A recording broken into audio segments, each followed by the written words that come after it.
Bloomberg Audio Studios. Podcasts, radio, news. The story of the UK is an economy that has got real momentum. What is broken can be repaired. What is ruined can be rebuilt. UK inflation is becoming much more homegrown. We have huge potential as an economy in the UK. This is a time to tell Israel there is a path to peace. Our plan for the British economy is working, but the work is not done. Hello, you're listening to Bloomberg UK Politics. I'm Caroline Hepker. And I'm Lizzy Burden. Now, we have a big development in the Middle East this morning with the Israeli strike on Iran feared and now delivered. It's a story we're going to talk about in detail today and what it means for the UK, of course, but also, I want to update you on a story that has other major implications. The police involved in a 3-year-long investigation into the SNP's finances.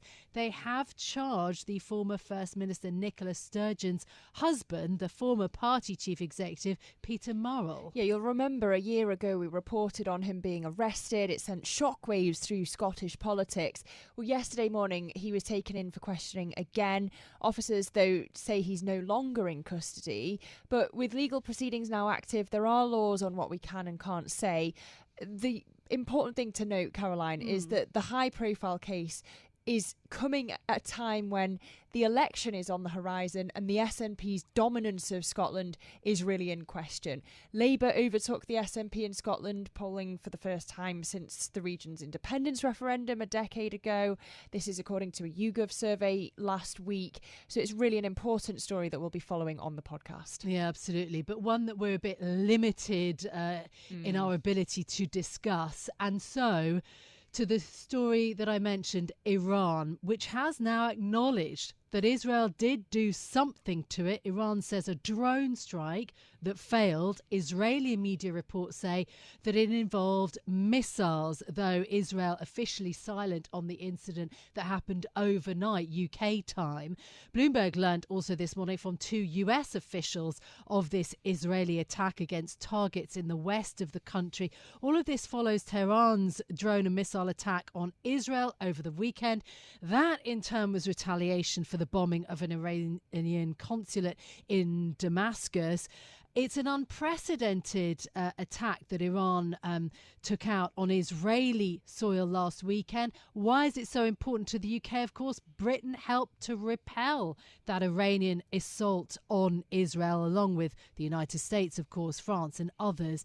Today, the UK government is stressing the need for de-escalation and moderation in the Middle East, whilst recognising Israel's right to defend itself. Here is the Prime Minister, Rishi Sunak. Israel absolutely has the right to self-defence. But as I said to Prime Minister Netanyahu when I spoke to him last week, and more generally, significant escalation is not in anyone's interest. What we want to see is calm heads prevail.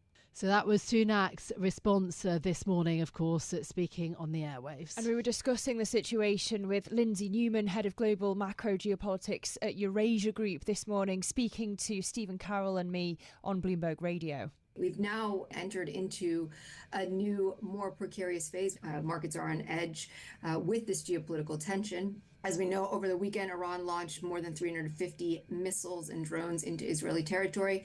Now, overnight, Israel has reportedly responded by sending drones into Iran's Isfahan province, where there is an airbase, some nuclear facilities, some missile facilities.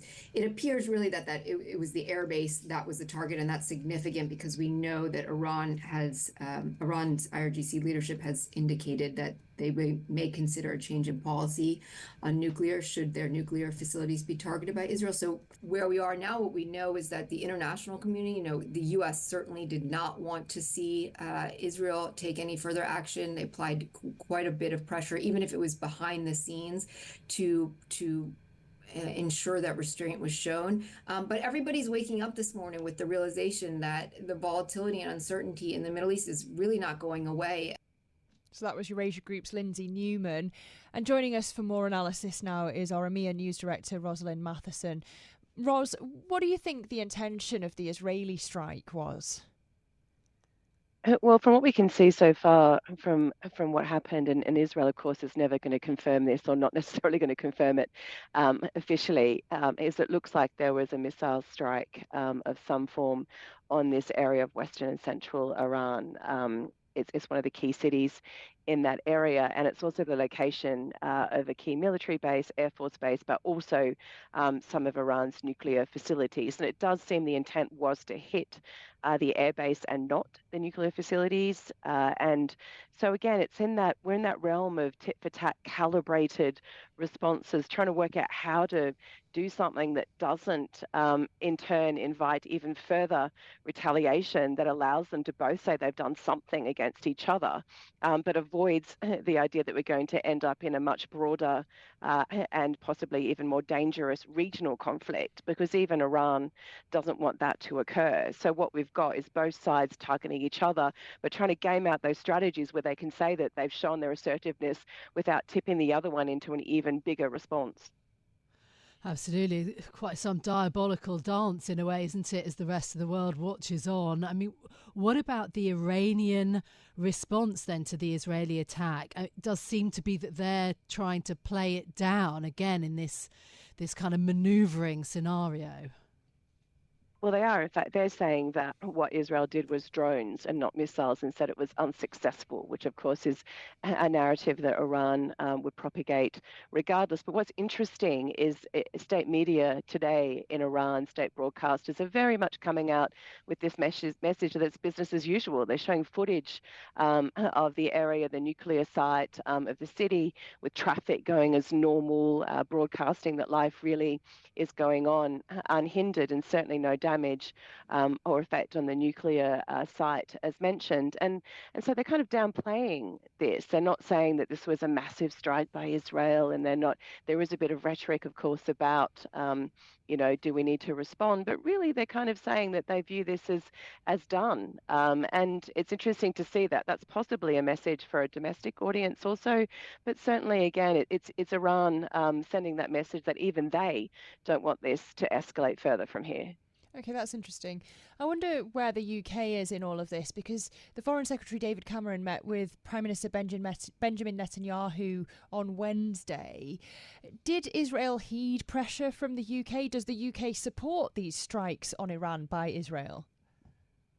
I mean, the comments we've seen so far from the UK today are again just calling for restraint in the Middle East. And I imagine that if the Israeli Prime Minister Benjamin Netanyahu isn't really heeding the calls of the US President Joe Biden, he's not going to listen to the UK Foreign Secretary either. But what we have seen is that level of escalating concern from the US, from the UK, from countries in Europe about the situation in the Middle East, about the longer running war between Israel and Hamas in Gaza, the humanitarian situation there, the potential that Israel's going to go into Rafah in the southern part of Gaza, an offensive soon, and of course that potential for a broadening conflict that pulls in other players, potentially even the US. And so you've just got this litany of concern for the UK, from Europe and the US about that. They've moved to say we're going to sanction Iran further.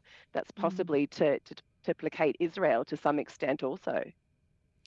Yeah, and the impact on domestic politics in the UK. I mean, I understand, that the most significant player obviously is the United States, and perhaps Cameron's role is far lesser. And yet this could potentially have an impact on domestic politics in the UK. I mean, one, through oil prices. Crude prices did spike higher, then they pulled back a little bit this morning. But also Gaza, which has become a hugely difficult political issue, actually, for both the Conservatives and for Labour.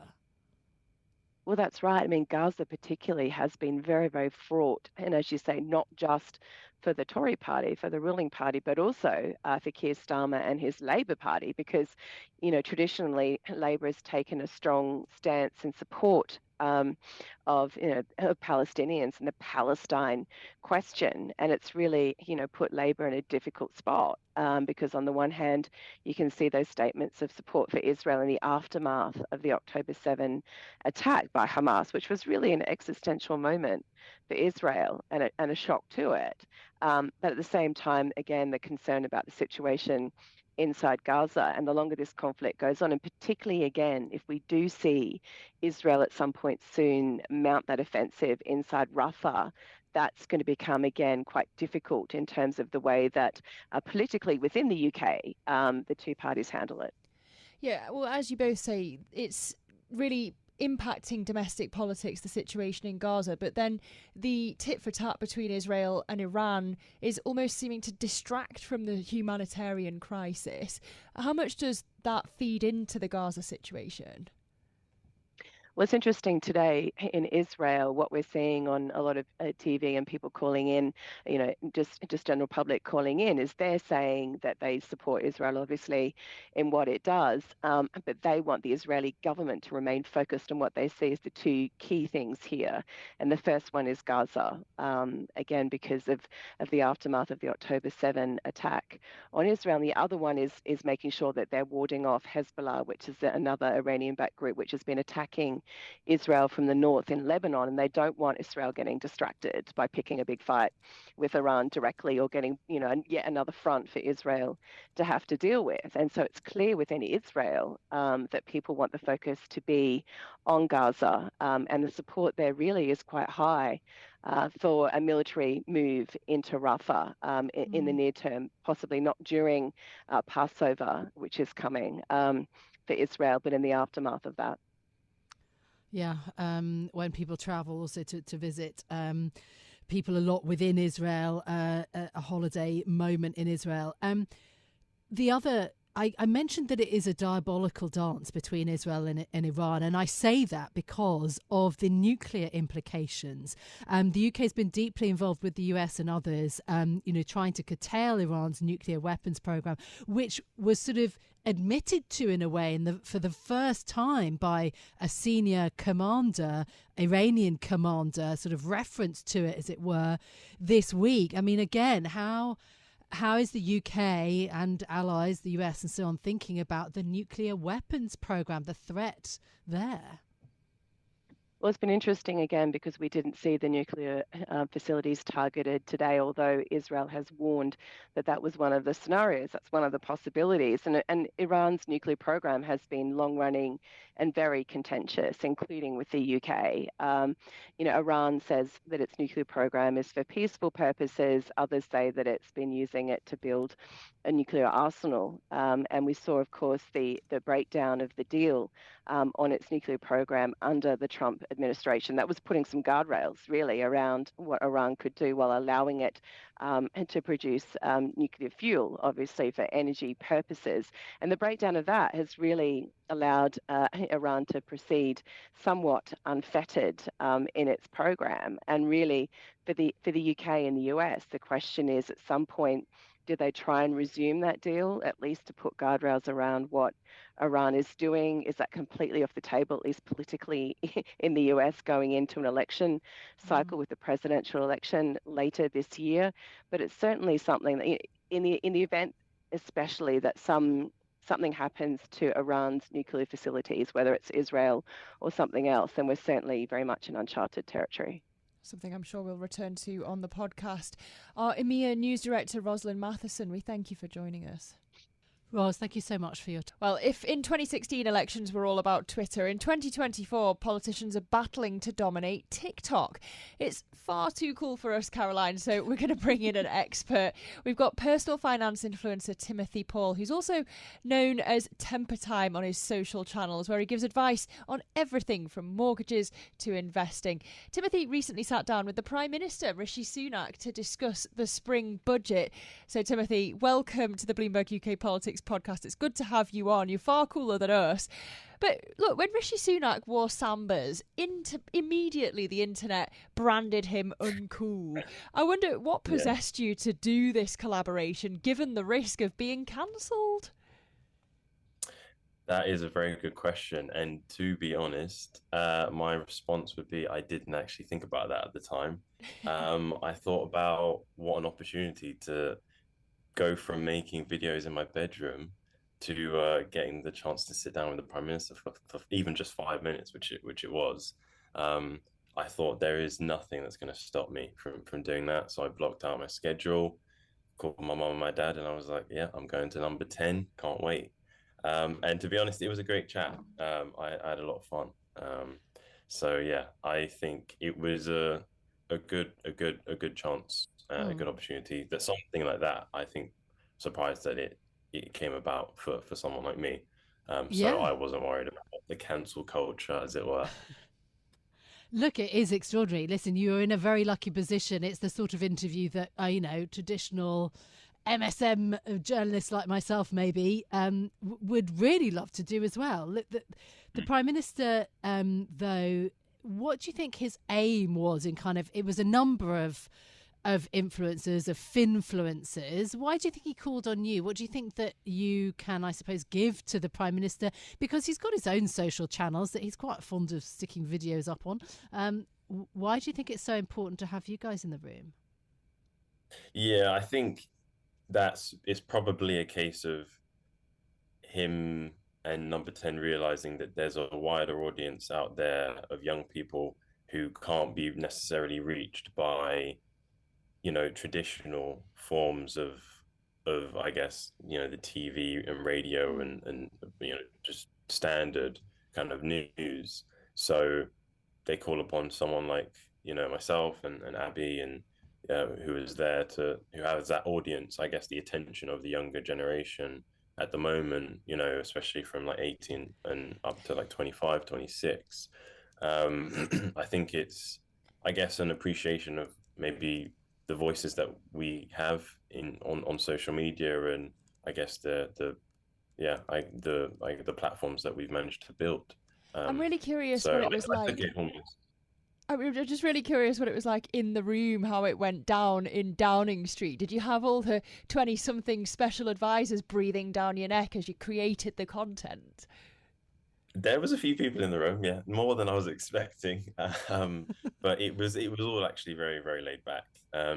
It was, even in terms of like the timings and stuff, like they were like, if you go slightly over the 5 minutes, it's fine. There was a couple cameras, a couple of I guess special advisors hanging around the room, and then obviously Rishi and myself. We did it in what is called the White Room in Downing Street, where they do most of the filming. And yeah, it was all quite surreal. I think, to be honest, I hardly even remember what happened. It wasn't until I watched it back and I was like, oh, I don't even remember saying that. But yeah, it was I guess probably more laid back than I thought, is what I would say. Okay.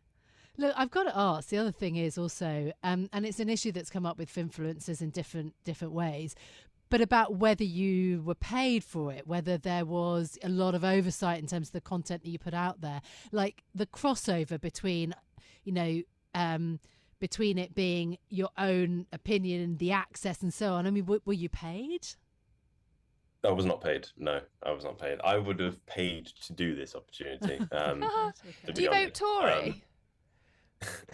Huh? Are you a Conservative? I'm not a Conservative myself. I mean, I don't really. The thing is, I don't really discuss my political stances because I'm all about education and awareness, and I never want to be. I never want to be labeled as somebody who has an agenda. My only agenda is to spread education and to help. So I feel like if I were to discuss things like what my political stance is, that can turn off or turn on people, but I don't want to turn anyone off. I don't want to, whether I'm a Tory or Labour or whichever, I don't want to be pushing an agenda other than, free education. So has your audience reacted positively to the content? In all fairness, I would say that the reaction was pretty positive overall. There was some negative comments, I guess, mostly towards the Sambas, I have to say. But in general, I guess kind of people that maybe are not happy with the way things are at the moment in the country, what's going on, cost of living. So there was some comments around that, but overall, I think the reaction I got personally was a lot of congratulations, a lot of messages, and people kind of reaching out saying that's like really cool that you got to do that. So yeah, that's what I focus on, and I appreciated that. Yeah, I mean, in the content, you talked to the Prime Minister about various personal finance issues, things that are important to young people, including, for example, first-time buying. I wonder what you feel, what was the message that you were trying to get across then to the audience from the interaction and from your discussions with the Prime Minister? What do you think they took away from it? Because as I say, your kind of bread and butter is effectively trying to give people personal finance advice kind of aimed at young people. Yeah. So, well, with the first time buyer question, the reason I asked that is because it's something that me and my partner have been saving to do, and thankfully this year we managed to buy a house. But it's so difficult for a lot of young people to do that now, and I get that a lot from my audience and from the content that I put out when I make videos about mortgages. There's such a disconnect between the people that want to get on the ladder and the people that actually are. Because of how difficult it is. So I just wanted to ask, like, why was there nothing in the budget about that? Because it is difficult, and I was hoping, I think a lot of people were expecting that there would be something maybe to do with the lifetime ISA, but obviously there wasn't. So I just wanted to get his take on what he thinks about the way things are, and maybe if there would be something in the future that would be done, or a new scheme or an enhancement to the lifetime ISA, something like that. I thought it would be something that my audience would be very interested to hear about. Well, for policymakers listening, what do you get the sense from your audience are things that young people want any government to do for them in this cost of living crisis? The first thing on the home buying situation is the lifetime ISA cap. I think it would benefit a lot of people if that were to be raised. At the moment, I think you can only use the lifetime ISA if it's on a property up to 450,000. And given that property prices are so high, I think that it would be great if they did raise that. And I know that's something I think Martin Lewis mentioned, that the government would consider potentially doing so. That would definitely be one thing, I would say. Yeah. And just in terms of, all of your followers, there's a big question mark about the general election, about what sort of turnout there is going to be. There's question marks about whether it's going to be fought entirely on the cost of living issue, on the economy, and whether enough people are going to turn out to vote, especially, I guess, if it's going to be a winter election. How turned on, how switched on are your audience about voting, not just kind of thinking about their finances, thinking about maybe first time buying or tax cuts or ISIS, but actually voting on those issues and taking it to the ballot box? I think it's a good question. It's difficult to really it's difficult to say, I think, especially a lot of what I talk about, I think it would probably be more kind of general topics. As if I make a video about mortgages or tax or whatnot, there's not a lot where I'm talking specifically about the race to number 10 and what the Tories are doing. And I mean, I talk about what the government is doing at the time, but I think I wouldn't really have too much insight into how likely people are to vote and how strongly they feel about it, to be honest. Your expertise is content creation, but it's not Rishi Sunak on his own who's trying to become a bit of an influencer. We're seeing lots of politicians and central bankers dipping a toe into the waters of TikTok.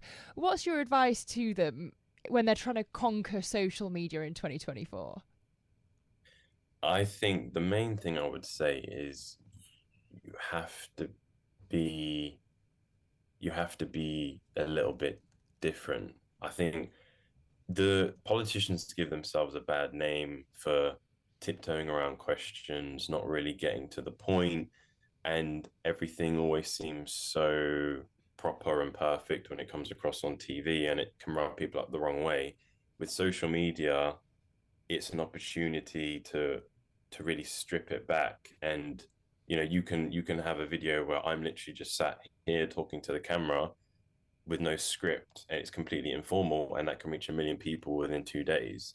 And I think what social media brings is a massive additional layer of authenticity, where people that are themselves, people that really, really care about what they're saying, mean what they say, and have, you know, it's something genuine to talk about. That's what does best on social media. That's what I always find.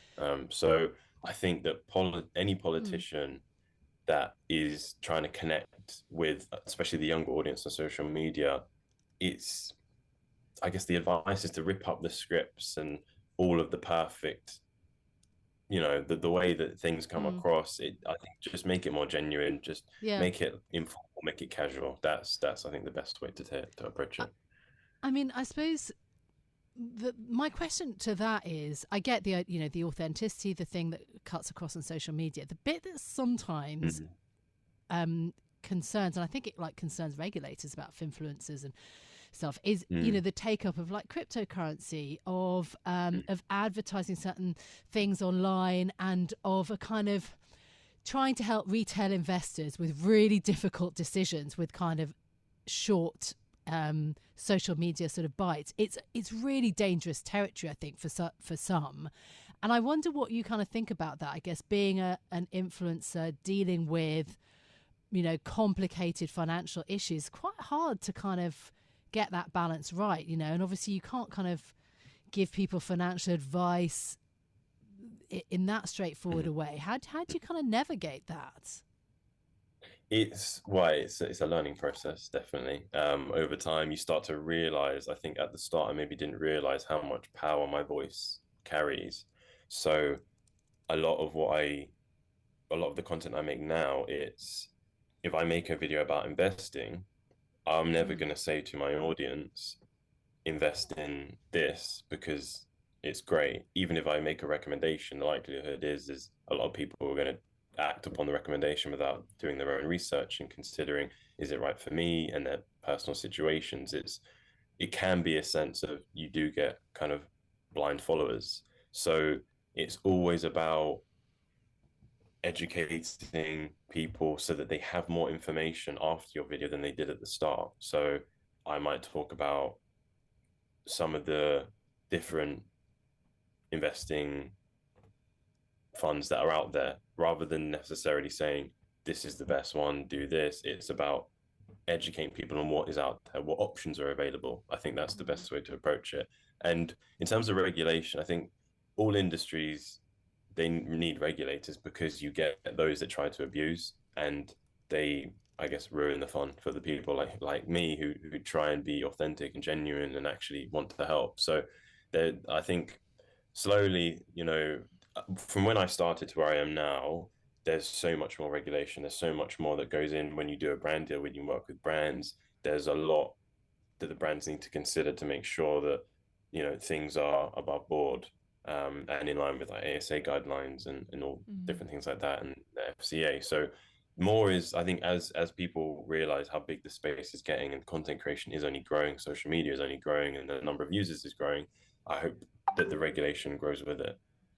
All right, Timothy Paul, aka Temper Time on social channels. Lovely to have you on the programme. Thank you. Yeah, look, something lighter and just interesting to end the programme on, what this general election is going to be all about. I mean, is it going to be about young people? We've talked a lot about the generational divide in terms of finances, getting on the property ladder. I mean, lucky guy to get the invitation into number 10, though. I can see you green with envy, Carroll. I kind of am. But 'twas ever thus, wasn't it? An influencer back in the day would have been Blur or a celebrity, and it's always been about getting the young vote on side. You just got to get them out to the ballot box. Lizzy, I remember Blur walking into number 10 as well. So yeah, look, that's it from us for today. If you like the programme, don't forget to subscribe.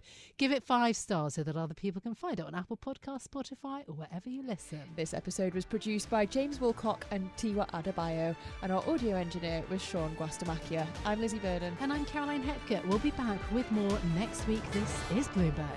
Bloomberg UK Politics. Listen weekdays at noon on DAB Digital Radio in London.